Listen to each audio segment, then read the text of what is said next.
चलिए 1 number question देखिए। Question क्या कह रहा है? क्वेश्चन कह रहा है ऊर्जा स्रोत के रूप में जीवाश्म ईंधन तथा सूर्य की तुलना कीजिए। कह रहा है जीवाश्म ईंधन और सूर्य की तुलना कीजिए और अंतर यानी लिखिए। तो अंतर लिखने के लिए जब भी कहेगा तो आपको क्या करना है, जिसका जिसका तुलना करना है यानी अंतर करना है, उन दोनों को दो तरफ लिख देना है। तो कह रहा है जीवाश्म ईंधन एवं सूर्य में अंतर जो है यानी निम्नलिखित है या इस प्रकार है। तो अंतर क्या है? इस प्रकार है, निम्नलिखित है।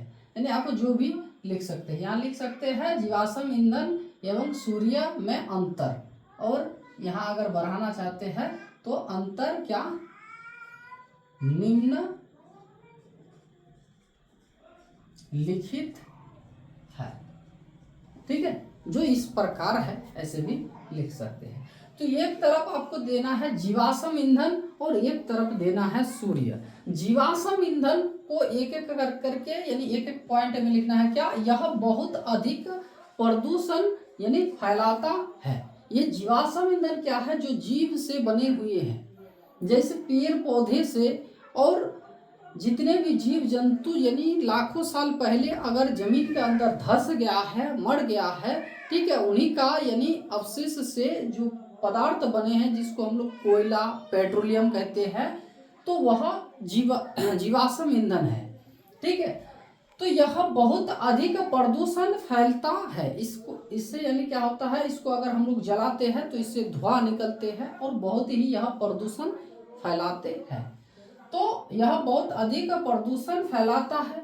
और सूर्य का जो रोशनी है, ये सूर्य जो हमें ऊर्जा देते हैं, तो यह प्रदूषण नहीं फैलाते हैं, इससे यानी कोई प्रदूषण नहीं फैलता है। ठीक है, 2 नंबर कह रहा है यह निरंतर ऊर्जा प्रदान नहीं कर सकता है, इसलिए इसको फिर यानी क्या, समाप्य संसाधन भी कहते हैं, क्योंकि जीवाश्म ईंधन जो है यह एक ना एक दिन क्या हो जाएगा, समाप्त हो जाएगा। अगर जिस रफ्तार से हम लोग क्या कर रहे हैं, इसका प्रयोग करते हैं वाहनों में, और यानी बड़े बड़े जो फैक्ट्रियां है उसमें जो डीजल, पेट्रोल, इस सब का जो इस्तेमाल किया जाता है, कोयले को जो यानी बड़े बड़े कारखाना में जलाया जाता है, तो ये जीवाश्म है, ये निरंतर ऊर्जा प्रदान नहीं कर सकता है, क्योंकि ये एक ना एक दिन क्या हो जाएगा, समाप्त हो जाएगा। तो सूर्य कह रहा है यह निरंतर ऊर्जा प्रदान करता है और करता रहेगा, यानी जब तक सूर्य है तब तक वह हमें क्या, ऊर्जा देते रहेगा। और सूर्य भी यानी अगर खत्म हो गया है तो दुनिया ही तो यानी क्या हो जाएगा, खत्म हो जाएगा। ठीक है, तो ये निरंतर ऊर्जा आपको देते रहेगा। चलिए 3 नंबर, यह ऊर्जा का अनवीकरणीय स्रोत है। ये अनवीकरणीय स्रोत यानी किसको कहेंगे, जो एक बार समाप्त होने के बाद वह दोबारा उत्पन्न नहीं होगा, ये क्या हो जाएगा, समाप्त हो जाएगा। तो इसको कहते हैं यानी क्या, अनवीकरणीय संसाधन। तो ये अनवीकरणीय जो ऊर्जा जो हमें देता है पेट्रोल से या कोयले को जलाकर हम लोग जो विद्युत ऊर्जा में परिवर्तन करते हैं, तो कोयले को जो जलाते हैं, तो ये क्या है, जो कोयला जल जाता है वो फिर दोबारा प्राप्त होने वाला नहीं है, तो इसको अनवीकरणीय कहेंगे।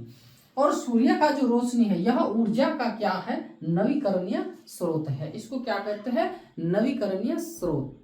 ये खत्म होने वाला नहीं है, और जितना यूज कर सकते हैं, इसका जितना प्रयोग कर सकते हैं, प्रयोग कर सकते हैं कीजिए।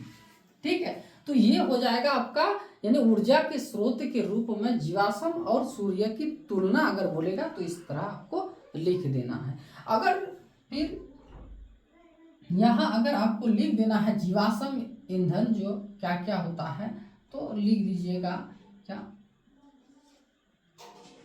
कोयला, ठीक है, क्या, केरोसिन, या फिर